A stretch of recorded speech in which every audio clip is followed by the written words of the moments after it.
Good evening, Vancouver. Welcome back to Canucks After Dark, December 4th, 2023. The Canucks finally had a winning week for us to come back to, which is nice as they move a little, not really up the standings, but they stave off the LA Kings and hold on to second in the Pacific Division as of today. And as always, joined by my co-host, Canuck Clay. How are we doing today, Clay? I am great, Parker. Hope you are well. The only reason why we have a winning week is because we played an odd number of games. It's weird. It's been loss, win, loss, win, loss, win, loss, win. So hopefully they can break the streak tomorrow. But yes, we are covering 2 wins, which is nice. And yes, holding off the Kings, although points percentage, we can get into that later. But regardless, we're battling for a top 3 spot between us, LA, and Vegas, and I love it. I can't believe we're in December, the 3rd month of the season, not the full month, but 3rd month, calendar month, and we're still in a playoff spot. Can life be any better, Parker? It's pretty good. I mean, you say points percentage. What are the odds the Kings win one of their next 4 games, right? Yeah, that's true. Very low, very low. Impossible. No, of course, second in the Pacific is very much, it's fleeting. But the Canucks have a chance to, of course, hey, if they keep winning, they'll find their way. Yes. The Kings have been remarkable so far this year, which is surprising. But we've got 3 games to review. We've got a win over the Ducks, a loss to Vegas, which I've completely written off at this point because they beat the Flames on Saturday. And of course, we've got the Nikita Zadorov trade. We've got the Ethan Bear rumor mill firing up a little bit thanks to Elliot Friedman today. And then, of course, we got the week to preview. We got the Devils tomorrow night, the Wild on Thursday, and the Canes on Saturday, all at home for the Vancouver Canucks. Wow. So all at home for maybe the Canucks to be favorites in 2, maybe all 3 of these games. Yep. And you know what's crazy? You mentioned all that stuff, the 3 games to recap, the 3 games to preview. We got Bear rumors. As you said, we have the addition of Zadorov.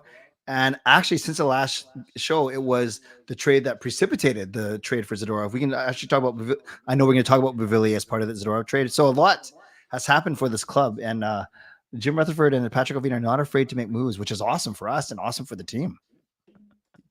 Hold on? Did I not realize that we didn't talk about the Anthony Bavillier trade last week? Because it happened on Tuesday, didn't it? Correct. Tuesday the Wow, 28th. I could have added that to the title too, but I didn't. He got traded the day we played the Ducks, and then he obviously PDG, who was going to be a scratch, then played. Yeah, he got traded Tuesday, and then the Zadorov trade happened Thursday for the game against Vegas. And I was thinking, hey, get him on the plane to Vegas, and they decided against that, even though they totally could have pulled it off. Where do you want to get right into it? Anything else you want to talk about before we dive in? Hey, man, this is our show, but I like to cede to you, the captain. So whatever you want to do. I think we should save Zadorov for the sort of center of the show when we have the most people in here. So we go the order. We go with the 3 games first, I guess. 3 games, sense, right? Zadorov, Ethan Bear preview is my perfect. thought. And that'll take us right to 11. Perfect. And folks, everyone in the chat, thank you all for being here. Make sure you're subscribed, hit the like button, do all that good stuff. Mm-hmm. While we're here, let's dive into it. Game 1 of the week on Tuesday, Canucks against the Ducks. And if I told you that the Canucks were going to get outshot 27-12 through 2 periods against the Anaheim Ducks, you might think it would be a rough game. That's true. And Anaheim, remember they started this season, they were in 4th, comfortably in 4th behind the big 3 of Vegas, Vancouver, and LA. And then didn't they lose or in the middle of a 5 or 6 game losing streak? But yeah, they I don't know if they outplayed us, but they certainly outshot us. Yeah, if I remember correctly, they were on a 5-game losing streak coming into this one. Okay, that makes sense. And the thought was, man, the Canucks have historically been a really good team to break a streak against. Yeah. And it seemed like it might go that way in this one. I mean, did the Canucks ever trail? No, but it felt like they could have. Like I mentioned, shots 12-6 in the first period, but it's Brock Besser who opens the scoring about 6.5 minutes in. And this is just a nice little one-timer all the way across ice. Was it Miller who made that first pass? He's been loving that cross ice pass lately. When it gets through, it's great. Yeah, it's dangerous, of course. But yeah, he gets that through. Hronik's shot sort of gets stuck in the legs of Gibson. He turns around, can't find it, and Besser slides it in. And look, Besser, for for the talk of Besser's shot being back, and he now has, after this game, 17 goals. His shot hasn't really had to be utilized for all of these goals, has it? No, but it's a good thing that he's going to the net though. And I know one thing we're going to talk about for the Vegas game is all Vegas's goals were in and around the crease because all these mucky muck goals, and Vancouver doesn't do enough of that. So I was glad that this one was Besser going to the paint to put in that that rebound, that weak well, not weak, is a hard chronic shot. But you're exactly right. He hasn't had to snap it or wrist it as much as maybe previous years for sure. Mm-hmm. Yeah, so that gets up to 16. Shots in the first period, like I said, 12-6. We go to the second, and Anaheim does tie it up on the power play. Was this a Tyler Myers penalty? Yes, it was. Of course it was. 5 minutes in, a power play that gets set up about a minute and a half into the power play. Henrique from below the goal line essentially finds Ryan Strome. His shot just beats Demko cleanly. It was a good shot. And again, it's one like, hey, maybe, Demko saves most of the time, but when it's his 20th shot of the night or whatever, 25 minutes in, he's they're gonna go in eventually. Yep. And you're gonna hear a common theme from us, you guys, everyone in the chat watching. Parker or I are gonna say for each of these next 3 games, the Canucks give up a power play goal. Yeah, it's almost like Pius Suter was making a difference, but we'll get to that. Yes. So Canucks, like I said, getting outshot 27-12 going into the third period. And what do? Kuzmenko makes John Gibson really mad in front of the net, gets into a bit of a battle, gets sort of shoved into Gibson. And then Gibson, as Elias Pettersson is sort of outside the trapezoid, the delay of game trapezoid as he's cutting around, Gibson takes a step out of his crease to give a shot to Kuzmenko. And as he's like sliding back, Pettersson just beats him to the far post, which I thought it was just perfect. It was hilarious. It was very Jordan Binnington-esque from John Gibson. Good play. And, good call. In a game that felt a little scary coming into the third, the Canucks get the lead right back.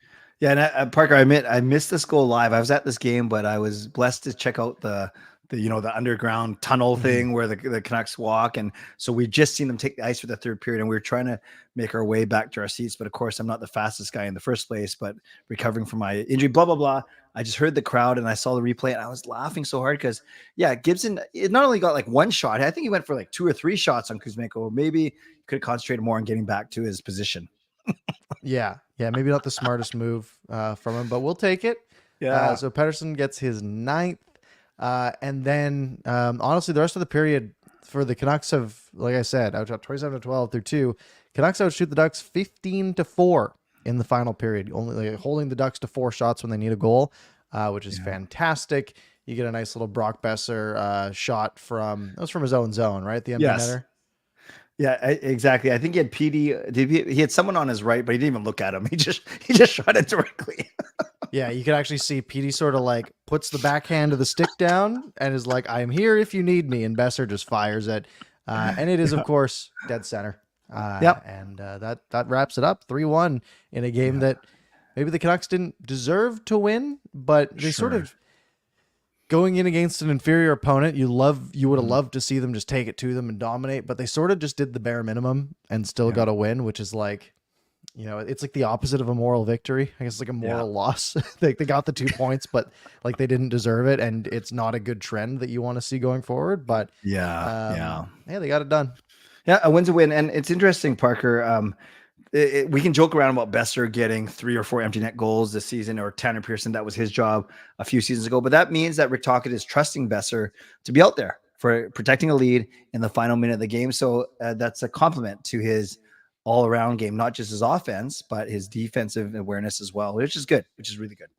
Yeah, no, you love to see it. I mean, the guy's got 17 goals after this game, which is great. I don't think he didn't have any in the next 2 games. So he's in a bit of a slump now in comparison. But I mean, honestly, I don't have that much to say about this game. Demko is really good, which he seems to have one great game, one off game. And that trend sort of has been the trend for the team. And it was sort of the trend for this week as well. But he did what he had to do and got the team to Thursday night's game. Exactly. And just before we go into that, Carol, thank you for supporting us as a member. Another way that you can support Parker and me on the channel. So thank you very much for for being around always and for supporting us as an official member. Thank you, Carol. Thank you. Yes. So let me start with this. We're gonna get to the Zadorov trade in a bit. Were you surprised they didn't like get him over for this game? Because when did they trade for him? They traded. It was like It's 2:30? Thursday. No, I wasn't surprised, honestly, because are you really going to put it in without a practice? I'm just asking. I mean, it's that or Juleson, right? My thought was I was excited about this trade, and my initial thought was like, okay, well, I think it was like 2:30, 3 o'clock or something. Yeah. I actually see when did I post? I posted my video. Your at video's 3:20. massive. Your video's Yeah. massive. I posted the video at 3:20, so the trade must happen at like 2:45, Okay. 2:30. Quick flight from Calgary. But he didn't Like, he was practice in with Calgary. the team. But he never practiced with the team. Send the jet over. You know, I mean, what you got to pay? You're paying him a game check for this game, anyways, right? Fly the jet over, pick him up, bring him back, get him in there. Okay, that was my thought. No, fair and fair. I give you props. You're a smart guy. I give you props. However, it was kind of like the one situation that would actually make it not so practical from a standpoint of, or he can actually stay in the city that he's in because he's with the team that we're going to play next. So I guess two extremes. It's such a quick flight though. Like, yeah, it's an hour each way essentially, right? Like, but he didn't practice with the team. Yeah, but he was about to play that night anyways. They're about to play Dallas, I think. True. Like, yeah, what's the practice going to give you? That is so funny. So how much out of 10, how much of this argument, Parker, I can't even tell if you're serious or not, is predicated on the other options of Juleson, McCord, and Friedman? Oh, that's a big part of it. Yeah, it's because honestly, normally it's like, yeah, like whatever, it's not a big deal. But it's like, hey, you're against Vegas, a game that you're not favored to win. And I was kind of like, hey, maybe like what a spark that would be for the lineup if you're just able to pull this guy in. He gets there like right before warm up. The boys all get fired up. I'm being a little facetious, but I'm also like, they could have done it. Like logistically, it was very possible. And you still have to play. Yeah, and you still would have to play one of Juleson or Friedman because Kasusi's out. I get it. Yeah. Just not both of them. Right. Yeah, you would have been able to. Well, apparently they like Juleson more than Friedman right now, which is bizarre to me. But we'll get to that later. Either way, so Vegas comes to town, and I mean the summary of this game is they absolutely took it to the Canucks. Like the sentiment that was so glaring online after this game and everything was, wow, there's still a big gap. Right? We've had this great little run of, whatever the start was, 14-5-1 or whatever it was at the time. Yeah. Great, awesome. You're nowhere near this Vegas team, which I was surprised by. This Vegas team had been slumping a bit coming into this game. And I don't like to put too much, sort of focus into a single game. It's like, yeah, you got killed by Vegas, but that doesn't mean that you're so far below them. It's one game. That I still look back to that Dallas and the Rangers game. But this game, were you surprised that it was this much of a shellacking from Vegas? I was surprised it was this much. I wouldn't have been surprised if Vegas won because they are technically the better team by standings, although it's very close. I was more disappointed in that we didn't see a more competitive game. I'm okay. Well, I'm okay with it no matter what, but I would much rather have a 4-3 loss. Just not go up 4-0 and then get kind of a garbage goal at the end. I would have loved to see a more competitive game, truly. But yeah, Vegas is big, man. They're fast, they're big, they're skilled. No wonder they've made the playoffs 5 of the 6, and they've done well in the playoffs, obviously winning the cup. So it was a good measure, whether you call it litmus test or measuring stick or measuring test or litmus stick, whatever you want to do. That didn't sound good. Whatever you want to call it, it was not a good showing for us. Yeah. Now, would you be surprised? I mean, I think you heard Kai and I talking about a game over, but analytically, the Canucks weren't terrible. Yeah, what were expected goals for that? Close? Expected goals in the first period in all situations. Yeah. Canucks won the first period. Expected goals 52% to 48. Second period was 46% to the 54 of Vegas. Wow. And then third period was a bit more of a gap, 64 to 36. But overall, 54 to 46 in expected goals. High danger chances, 13 to 10 in favor of Vancouver. Vegas is Vegas, even, Corsi was 51 to 62. It wasn't a huge difference.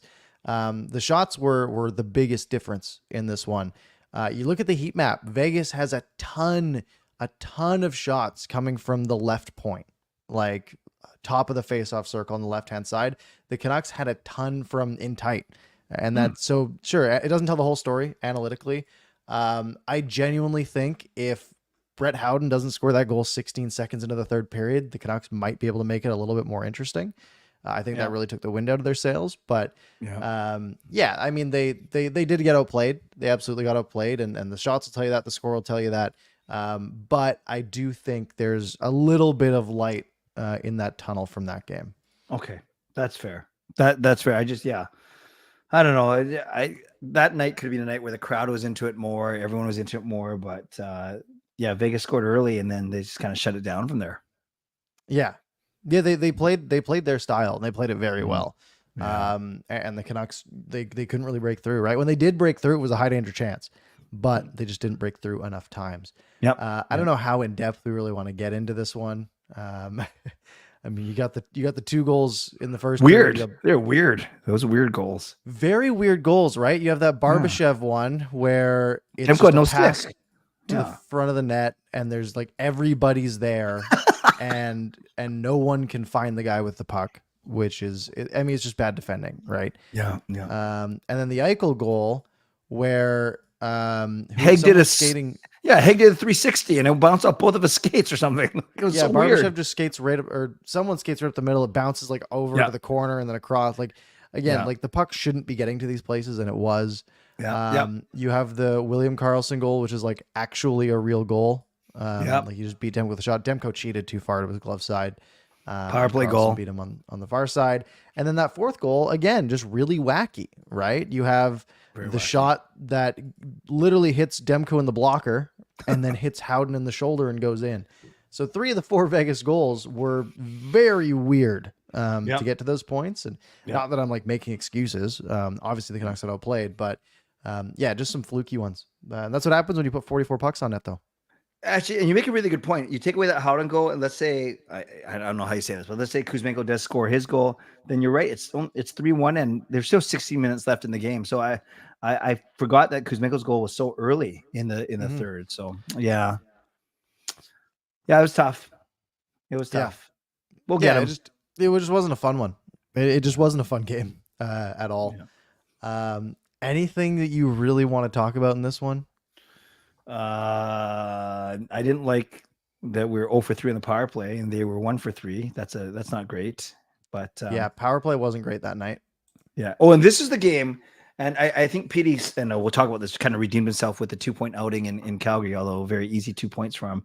Yeah, this is the game where a lot of people, he had zeros right across his, and then 2 hits, and then no shots. 40% in the face-off circle. So this is the one game where I did see a lot of, it wasn't vitriol, like that's too strong of a word, but it's certainly a lot of people questioning Petey must be hurt. Petey must be hurt. And I know, I think you guys, no, did you have game over in this one too? Yeah, you did. The same one. You talked about it too, right? On game over, I thought. Yeah. I said he must be hurt, right? Like just the way he's playing. This is the kind of game that he's a player that can break it. Right. He's a player that, hey, the Canucks are sort of getting it taken to them. He can create a play. He can go score a goal and bring the team back in it. There just really wasn't any of that. Really anybody in this one. I think he looked better against Calgary. I didn't, I had a limited viewing of the game on Saturday. But I think he took a bit of a step in the other direction. Sure. No, that's fair. And we'll get to that. So yeah. I just kind of disappointing that the Canucks didn't have a better effort. They don't have to win every game. They're not going to win every game, but for some reason we can't beat Vegas at home. It's just weird.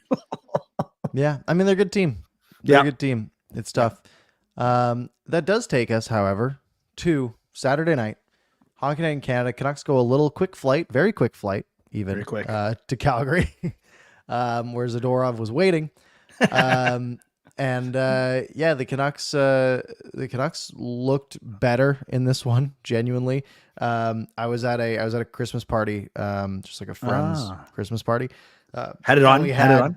We had the game on the little. Because we were sort of in a circle in the kitchen. All the guys were. All the women were by the TV, so we were kind of stuck over here. So we had one of those little Google Home displays, like a little 6-inch screen with the game on it, and then we had someone's phone on exactly opposite from it with the game on it. So everyone had a very small viewing experience. But we did watch it. So I just couldn't really tell who was who out there. Okay, so before we go through the game, now I'm very curious because I find social dynamics quite interesting. And Carol, fangirl, any other female, don't get mad at me. It's just a question. Parker, you said the females were around the TV, correct? In the living room. The ladies had the couches by the TV. Yeah. Was it It's on? a townhouse, so it's like a long sort of skinny building. Sure. So there's the sitting area with the TV. That's where the ladies went. They had the couches. They were comfortable. There was a couple babies, so they wanted to be by the TV. That's fine. And the men were standing around the fridge. Okay. As we do. Right. And I'm not saying anything about women, kitchen, men. No. I'm asking you, was the TV on? Yes, it was on a fireplace channel. Okay. See, but we did take it over for the third. I will say we did take over the TV for the third period, and put the game. Yeah. Well, you guys are gentlemen for sure, because if I don't care if it was my house or someone else's house, I would have likely gotten everyone mad at me, but I would have humbly suggested that we swap places. Yeah. That's where the seating was, though. We didn't want to. Okay. It was fine. You guys are good. You guys are good husbands and boyfriends. Good job. Yeah. So I caught a bit. Canucks opened the scoring. That was Quinn Hughes early. This one got the kitchen fired up, as we were watching. Quinn Hughes just sort of goes down the line, walks down the wing. It's a shot that we've seen him make a few times this year. He's been really good at picking spots. Goalies really are scared of the shot up here, like the really low percentage, like shot up by the ear. And Hughes doesn't really go for that. And I think he notices, goalies cheat a little bit, that sort of reverse RVH that all the goalies do. And there's usually a spot somewhere else, and he finds it on Markstrom to make it 1-0 early. Yeah, at least that San Jose game, I remember you and I talked about it on the show. There's that same thing, that instead of trying to take it off the goalie's ear, you go the other side because he is cheating. Yeah, that was a great start, and I was pumped. And then Zadorov had touched the puck at least once, but I'm not sure if you could tell on your little screens, but he did get booed. It wasn't like merciless booing. It was just kind of, I'm going to boo this guy for the heck of it. And then, because by the end of the game, the booing had stopped because his game was okay. It was a tiny bit uneven, but it wasn't brutal. He had a hit or two. He got actually, one of the guys tried to put him in his own bench, which was pretty funny, but overall he was fine. And yes, good start though. I just love beating Calgary. Out of all teams, I just love beating Calgary. Yeah, Calgary and Edmonton are the top for me. Actually, the Leafs are the top. Then Calgary and Edmonton. Fair enough. Yeah, and then they kept it going. They get that second goal, which is off a Hronek shot from the point, who's up to 23 assists at this point after this goal. Unbelievable. So point shot, good little rebound, comes right out to Lafferty, who's just in the right spot, opposite side of the net, waiting for a rebound, comes over to him, taps it in. Jacob Markstrom almost made one of the best saves I've ever seen on this one. He dives over and it does get a piece of his glove and sort of folds it away. That would have hurt if he saved that one. That probably would have changed this game entirely. Yeah, that's true.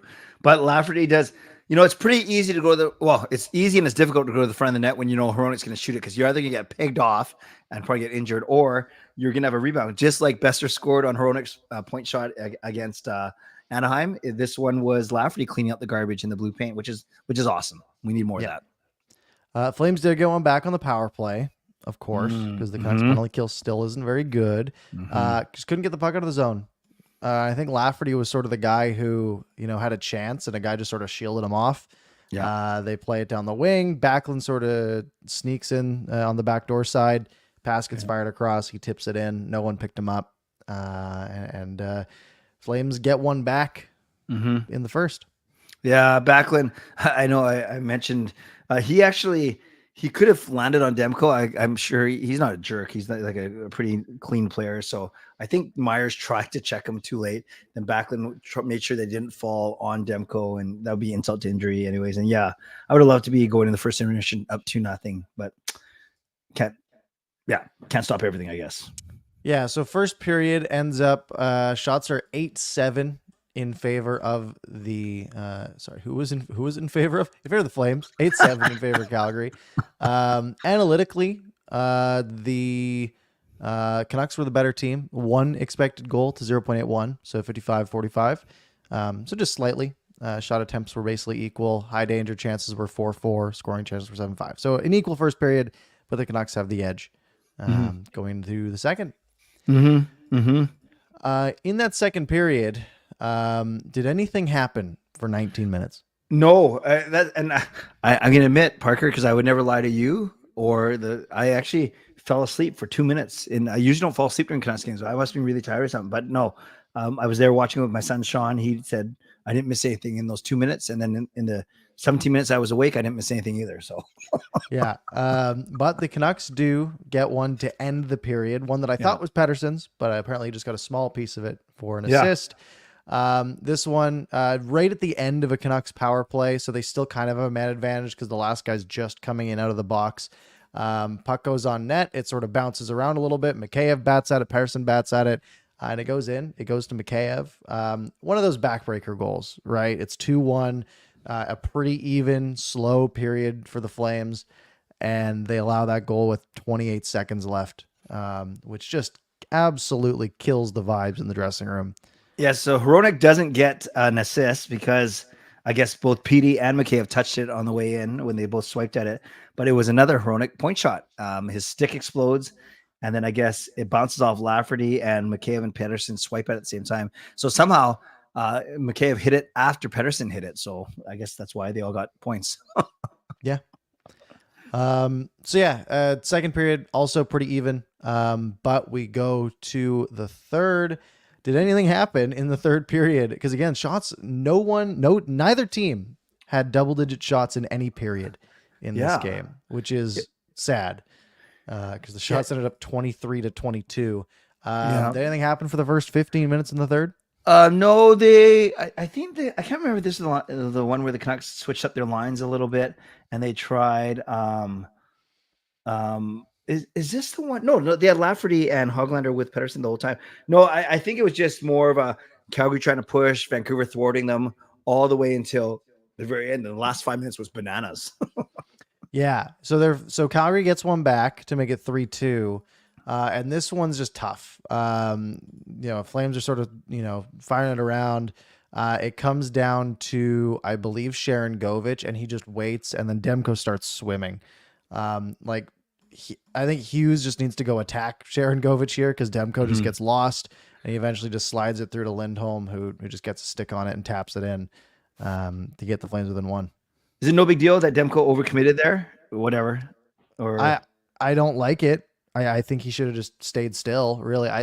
But I think he needs someone to go there, right? Like he's stuck there waiting for so long that eventually just sort of drifts towards the player, and he's not like sure what to do. I think Hughes just needs to jump to that guy. They're not on a power play. You're 5-on-5.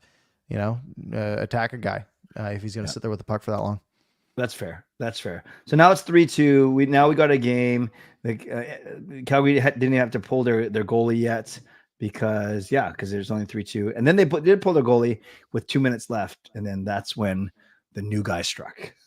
Yeah, Zadorov fires it from his own goal line. Somehow, I still haven't seen an angle of it. But Elias Pettersson somehow tips it in his own zone or at the blue line or something, and it perfectly bounces in. Does he mean to do that? Like I don't get it. I don't get it. Like if Elias Pettersson sees this shot from the goal line and is like, oh, this is going wide, and somehow tips it in, that's absurd. I don't know how that's possible, but I don't know why he would tip it anyways. Yeah. And then I did not think he scored it, but then I saw Zadorov go right away. He went to him and was pointing at Petey. That's you. It's yours.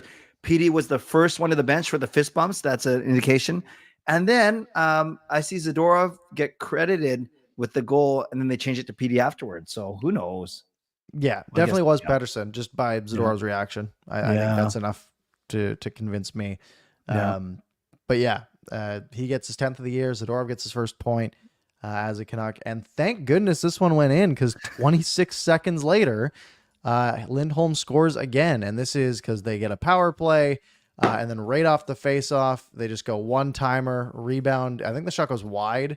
And Lindholm is in the perfect spot. It looks like a set play almost. Demko almost gets this too, like going the behind the back Vasilevsky with the glove.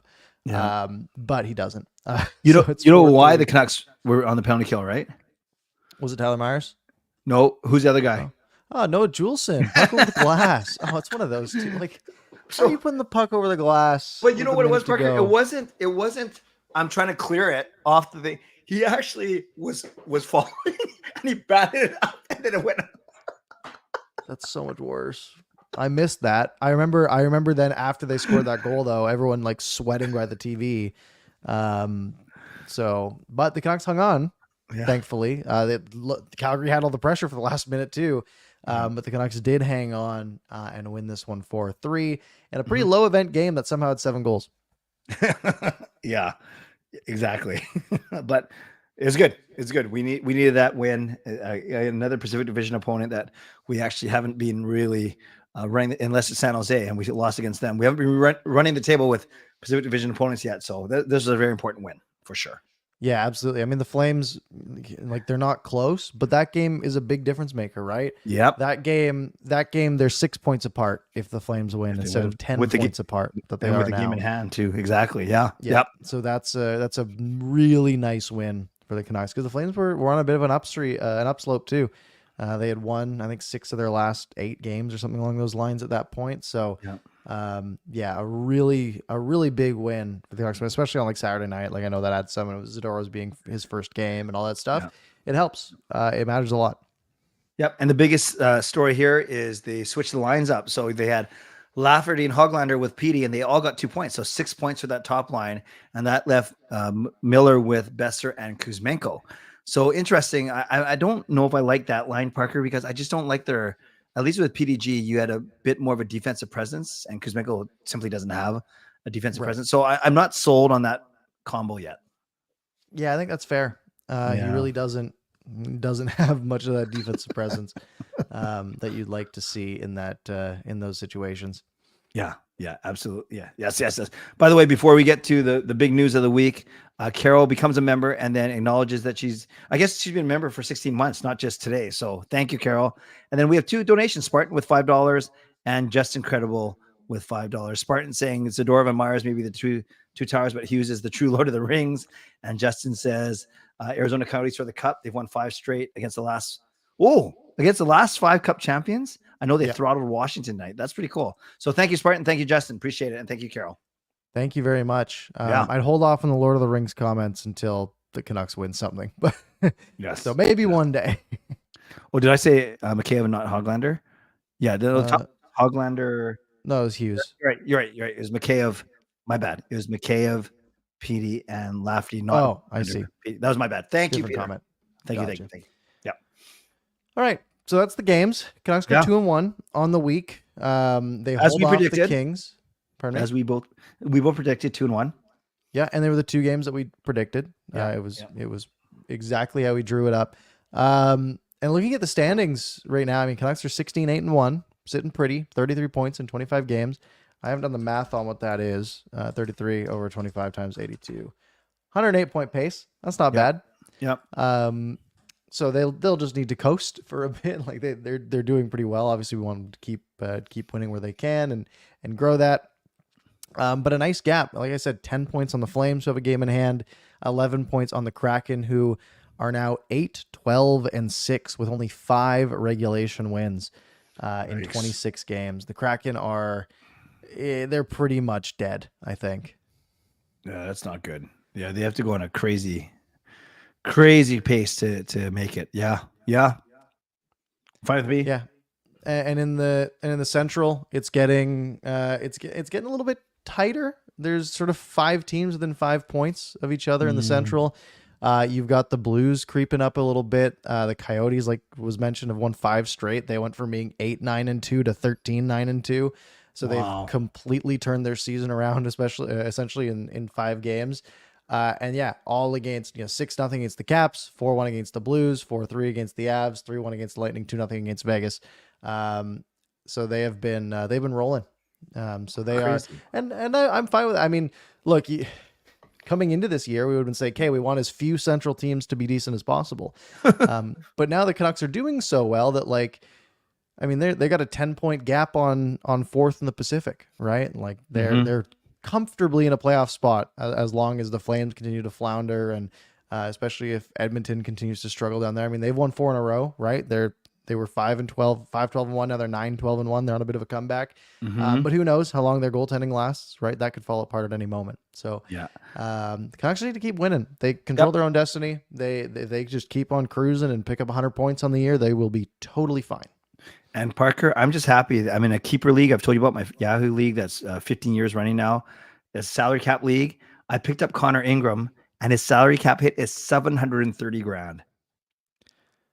I don't know anything about salary leagues. I'll be honest. I've never done it. Basically, we have a salary cap, and so you want good value. Connor Ingram makes $730,000.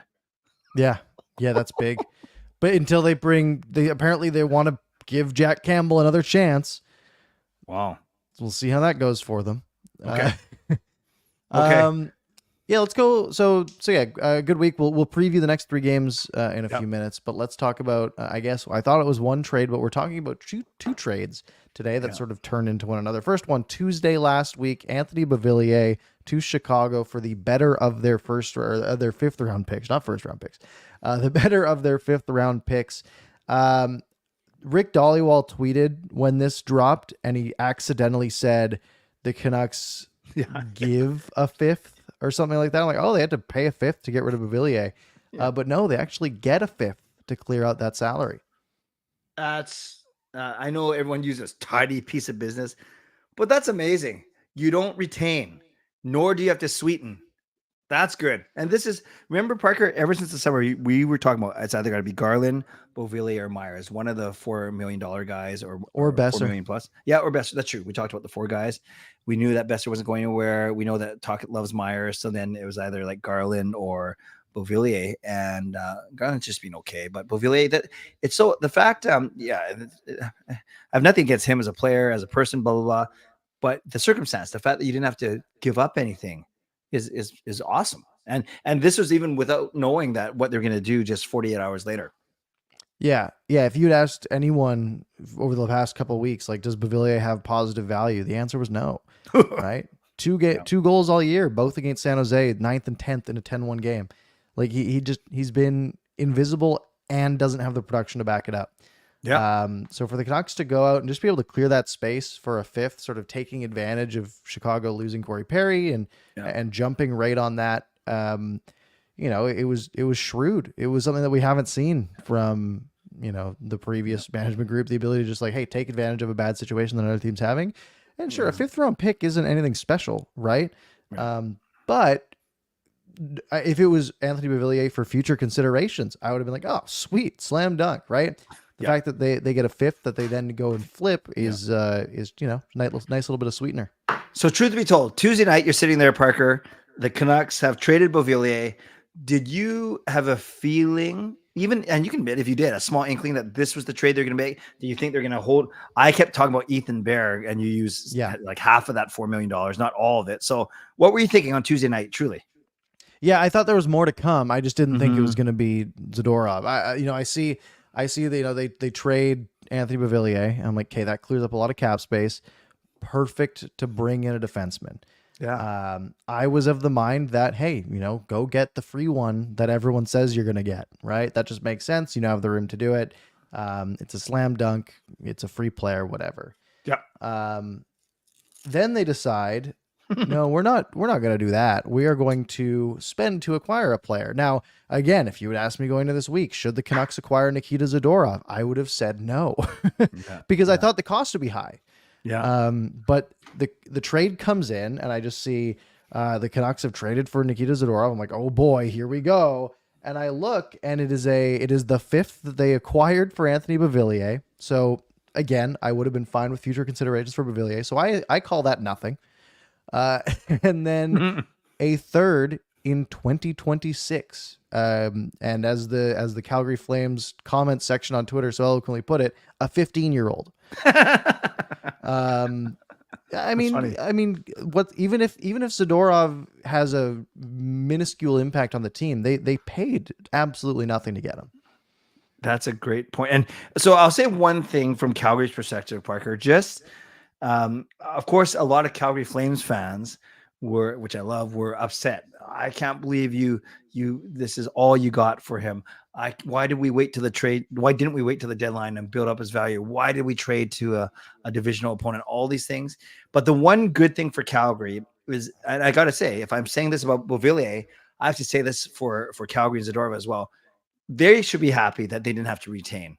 They should be happy that they didn't have to throw in a sweetener. So that's I think the only positive that you can take from a Calgary, and then now they get that 3.75 million cap space. So everything that we said about Beauvillier, but you can say for Calgary, but the net is for us. We basically trade Beauvillier and a third round pick third. For Zadorov. I'll take that any day of the week. Yeah, they traded from a position of strength, the wing, right? They had an absolute glut of wingers, and upgraded their defense, which was their weakness. And yeah, you mentioned for the Flames, they didn't have to retain salary. Like, what a perfect storm, right? Yeah. The Corey Perry getting bought, or not even getting bought out, having his contract terminated, frees up Chicago, because in this flat cap world, no one really has cap flexibility, right? But Chicago now has a little bit of flat cap flexibility, so the Canucks don't need to retain in a Beauvillier trade, which means that the Flames now don't need to retain in a Zadorov trade, which allows the Canucks to get Zadorov instead of a team like Toronto, who was pushing for Zadorov, but the rumor was any trade with Toronto, the Flames are going to have to retain salary, and that was the difference maker. So again, Patrick Allvin, sort of seeing things from the sky, being like, okay, well, this move allows us to sort of chain a couple of things together, and they still are paying less on the cap than they were coming into, last Tuesday. They had more on their cap than they do now because Zadorov makes less than Beauvillier. And they can still create a little bit more room and pull in a guy like Ethan Bear. This doesn't eliminate that possibility. So if anything, let's say they go get Ethan Bear for free. Well, now we're talking about Beauvillier and a 2026 third for essentially Zadorov and Bear. That's you essentially just picked up a really good third pairing for Anthony Beauvillier and a 2026 third round pick, which has so little chance of ever making an impact on a team. And if they will, it won't be till 2030, 2031. And I got confused because I didn't know a lot about Zadorov. I presumed that he was a left side guy because he's left-handed, and that Tanev was a right side guy, right? Because everyone's talking about Zadorov and Tanev, a lefty and a righty. Then I realized, then I looked at some recent lineups for Calgary. Then I thought, what the heck? Has he been playing on the right side all along? And then I find out that no, he's only been playing on the right side for the past few weeks just to fill in there, but he is a left. So who knows? We'll see where the Canucks put him with Susie out and But I guess he can play both sides, just like Cole and Susie can. But the Talkett's gonna have to pick one of them to play on their offside, I guess. Yeah. But it really rounds out that defensive core, right? Totally. Because we talk about, okay, Hughes and Hronek, that's good first pair. And then you get to Cole Myers. You're like, okay, well, Tyler Myers was playing a lot better sheltered, right? In sort of a third pairing role. And then you get to that third pair and you're not really talking about NHLers at that point, right? You're talking about Mark Friedman and Noah Juleson, or Akito Hirose, or Cole McWard, or insert name, Matt Irwin was called up. There was a threat of Matt Irwin making an appearance. So all of that now, it's not only, let's say you're putting Zadorov on the second pair, which, maybe is where he ends up. Maybe it's not. Some people say he's better in a third pair, whatever. Well, what does that do? That shifts everyone else down, right? That puts let's say you went Cole Zadorov, right? It's pretty good. That's an okay second pair. And now your third pair is Friedman Myers or Myers Juleson or whatever, right? Now Myers plays 6 minutes less a night. One of Friedman and Juleson doesn't play. It moves, it bumps it improves not only your second pair, but it improves your third pair, which makes a big difference. So when Susie's back, and I get this not going to be till January, Parker, but when Susie's back, how do you line them up? Do you go Hughes, Hronek? Do you go Cole and Susie because they played together before, and keep the two big guys together? I think Zadorov probably, people have said he plays better as a third pairing guy. Fine. I think Tyler Myers plays better as a third pairing guy. So that then allows you, you have Cole and Susie as a decent second pair, inoffensive, I would say, with some PK upside.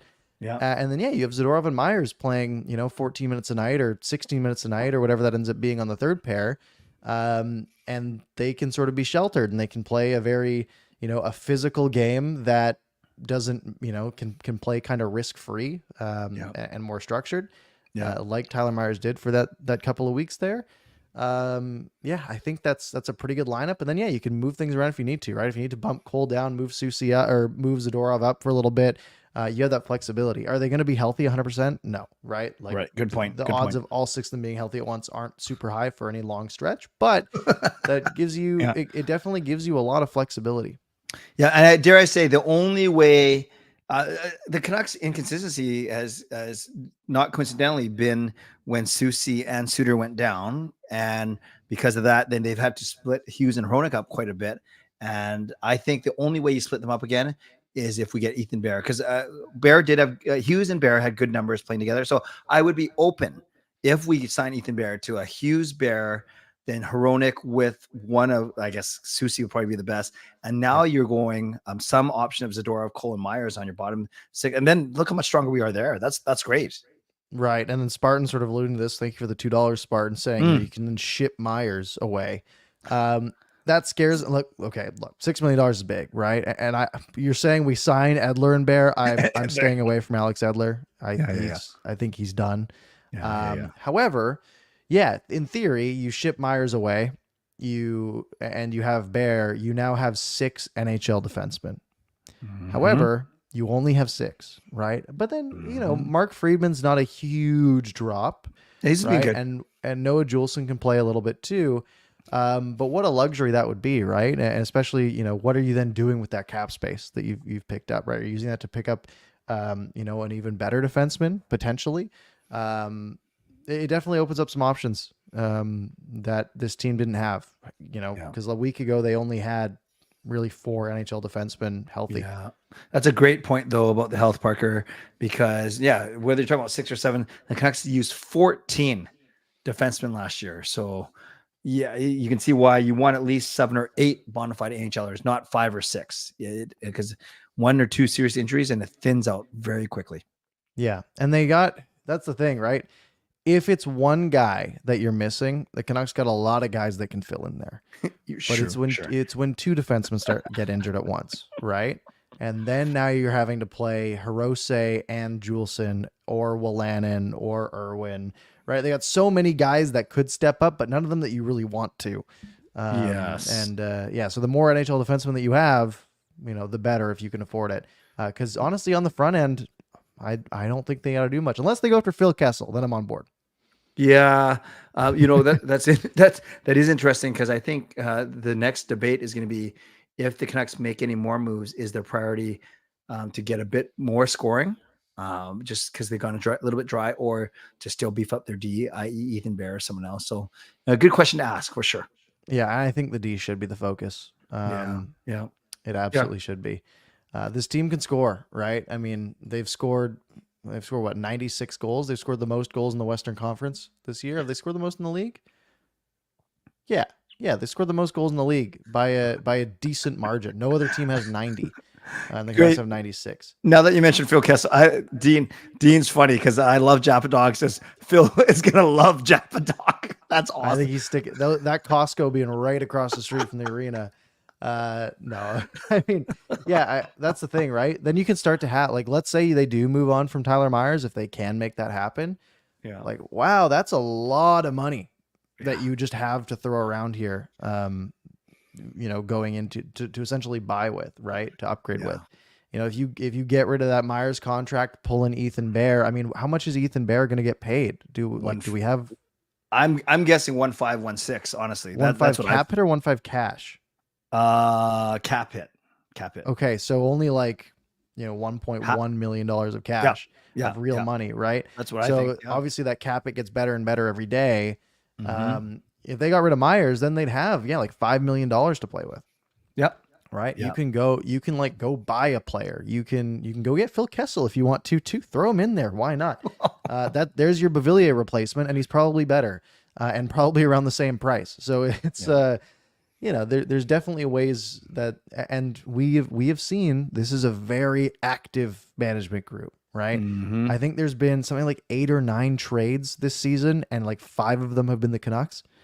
Like Patrick That's Allvin has crazy. been, he's just wheeling and dealing. He's playing franchise mode. He's like, oh, I'll make my team marginally better with all these trades, Yeah. and they'll add up. Yeah, and we'll have plenty of time to talk about this near the end of the season and in the off season. But I know people are saying now with Zadorov being UFA that we probably want to re-sign as opposed to Bavillia. Of course, it depends on what he does. Now you're looking at the big three of Pedersen, who's an RFA, Hronek, who's an RFA, and now Zadorov, who's a UFA. You do have Myers coming off the books. You do have Ian Cole coming off the books. You have Casey DeSmith, Teddy Bluger, and these guys will add up to about $15 million or so. So that doesn't cover everything, but you're worried about the incremental increase because right now you're counting PD 7.3 against it. You're counting Heronic's 5 million. So Right. yeah, they're going to get raises, but salary cap we heard was probably going to go up by a tiny bit next year, $4 million. 4.175, I think, was So the that helps a number. lot too. Yeah. So Helps a a bit. lot of time to talk about it, but it's not all doom and gloom is my point. That's my point. Yeah, we're seeing Philip Hronek go from 38 points last year, 39 points last year, to being on an 82 point pace this year. Yeah. That's going to be expensive. 7 million. It might go higher. I mean, if he scores 75, 80 points, he's going to be asking for a lot. You pay him more than Hughes, 7, 8. I know that was signed 3 years ago, and I know you go percentage of cap now. You don't go $2 because now you're now apples and oranges, but whatever. Fascinating discussion. It is fascinating. He could demand a pretty penny, for sure. All right, should we preview the next 3 games here? Sure. So the Canucks play 3 more times this week. They're on this nice little Tuesday, Thursday, Saturday schedule. Yeah, what's going on? They were last week. They are this week. They are the week after. And then they've got this weird Saturday, Sunday, 11 a.m. and then noon going on, which is a bit bizarre before Christmas. But tomorrow is the Hughes Bowl. We have Jack and Luke coming to town. Devils, Canucks tomorrow night. Canucks are favorites going to this one. Very slight. I'll see if I can get the number here because I had it in front of me. I think they are. It's pure toss up right now in this one. What do you see happening tomorrow night? I see Quinn. It seems like New Jersey always beats us in the last couple of years. They're not as strong this year. I know Jack was out for a few games. I see the Canucks winning. I see Quinn Hughes finally winning a Hughes Bowl. Yep. I mean, the Canucks have always been killed by Mackenzie Blackwood on the Devils, and that's not a problem anymore. So maybe that helps. I mean, the Devils have been struggling a bit. They're 11-10-1. They're essentially a 500 hockey team. They just lost to the Sharks, and then they had a break, right? They've had to stew on this loss. They lost 6-3 to the Sharks on Friday, and they have not played since until tomorrow. So 3 full days of rest for the Devils for the for that Hughes Bowl. So hopefully Quinn just goes off. You got to think he's showing up for this game. They're all. That's the thing, though, right? They have 2 Hughes brothers who are going to be on their A game, trying to dethrone Quinn as well. So it should be a fun one. Yeah. Let's go Canucks for that one. All right, I like it. And I think so. I mean, just going by record solely, Canucks should be a better team. Canucks get the hot Minnesota Wild, who fired their coach, who fired Creed from the office, and have won all 3 of their games since handily. 3-1 over the Blues, 6-1 over the Preds, 4-1 over the Blackhawks. They have the Flames tomorrow, so we're hoping for a Wild win tomorrow. And then they get the Canucks on Thursday. Yeah. I don't want this to be a trap game, so I'm not going to let it. Not that it matters. Canucks win this one too. Yeah, this one's interesting because you're wondering, they've got that new coach momentum. Their goaltender's playing really well in the last few games. It's, can they keep it up? How long does that new coach boost last, right? It'll end at some point. Can it end on Thursday? That would obviously be nice. Little wrinkle here. The Wild are on a back-to-back on that one. It is their first night of a back-to-back. They play Thursday, Friday. However, they've been playing, they played Thursday and then they had a couple days off. So they really could play either goalie either day on that Thursday, Friday, but it is the first of a back-to-back for them. Okay. So they'll have a little bit of, they're not going to be, unrested. But we don't care what goalie it is anyways. We're going to light them up. Sounds good. Uh, and then Saturday, Hockey Night in Canada, still at home. They get the Carolina Hurricanes, who have been very good. They've been very Yeah. good for years. They're 14-9-1. They're, all these teams. It's funny just seeing every single team. Just they're all playing the Flames and the Oilers at the same time because, of course, they would on this road trip. So they're on a back-to-back Wednesday, Thursday this week against the Oilers and the Flames, and then they have a day off, and then they come to Vancouver. So it is 3 games and 4 nights for the Hurricanes, 4 games in 6, and that the Canucks will sort of be the end of that, as they'll have a couple-day break before they fly home after. So you're catching them on the end of a road trip. Maybe that helps a little bit. I was just gonna say before you told me that 3 out of 4, and the end of the road trip, I had this pegged as maybe a Carolina win, but I didn't know that they were coming, and we're just game day off, game no game. And the I don't Canucks know. do have 2 days of rest after that. Maybe they go all out. Who knows? All out. Are you going 3-0? I'm not. No. No, it's not a smart. That's the thing. You can just say 2-1, and it's It can be any of the one. Yeah, any of the 3 could be the one. Yeah, could be. I'm going 2-1. Then. They honestly, I could see these 3 games going any which way. I could see them winning all 3. I could see them losing all 3. I could see them winning 2, winning 1. I don't think there's. I think they're all. I think the Devils are a toss-up. I think the Hurricanes will probably be slightly favored, but it's probably pretty close to a toss-up with that 3 games and 4 nights for them on the road and all that travel between. Not that it's a lot, Calgary, Edmonton, Vancouver, but it's more than like an Eastern swing would have with those cities being closer together. So if we say the Devils and the Canes are both toss-ups, I think the Canucks should be the favorite going into that one, even though they are pretty hot right now. I think 2-1 is where the math lands me. It's funny, Parker, as you're going through that 2-1, it's so easy because we don't even have to specify which one's the one, but it gives us an out. If we go 3-0, then you have no margin of error. Yeah. You can be wrong tomorrow. 2-1. 2-1 sounds good to me. All right. So that's this week, and then the next week is going to be a 4-game 4-game week, which we'll obviously get into when with the we 2 get there. Florida games. Yeah, Tampa and Florida. Wow, that'll be fun. Luongo night. Yes. Oh yeah, I'll be there for that one. That'll be sweet. Sweet. Awesome. Me too. I just realized it. Okay, we'll find each other because we didn't do it in Seattle. Yeah. Yes, absolutely. Hopefully neither of us are on game over that night.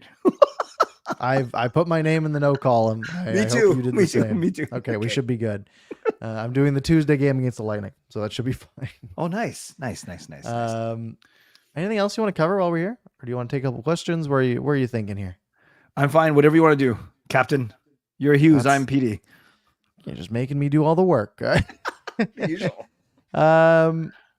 Let's see here. We do have someone asking if we've talked about the cap going up by $4 million. We did. We touched on it. Canucks are going to need more than $4 million, but how much does Demko have left on his contract? He's got a year or 2 after this one. Still 2 after this, isn't it? 2 after this one. Yeah. Nice. So that'll be nice. The entire defense essentially disappears though after this year, right? Yeah. Soucy's still here. Hughes is still here. Everyone else is a free agent. Then I guess Noah Juleson. Obviously they'll keep Hronek, but they'll have to make things work for Cole and Zadorov and yada yada yada. All right, here's one that's on brand for what we were talking about tonight. Clay and Parker, thoughts on the shutdown potential pair of Myers and Zadorov or Cole and Zadorov? Which one is a better shutdown pair in your eye? Myers and Zadorov is hilarious, so I'm all in. 13 feet 2 inches of chaos. Yeah, that's absurd. I used to play NHL 14 with a friend of mine. We'd do like a fantasy draft season all the time, and we would just be trying to pick the 6'8" guys because it was hilarious. Who's Ace and Gary? Is that good? No idea. Okay. We hope that's good, Harpoon. Thank you.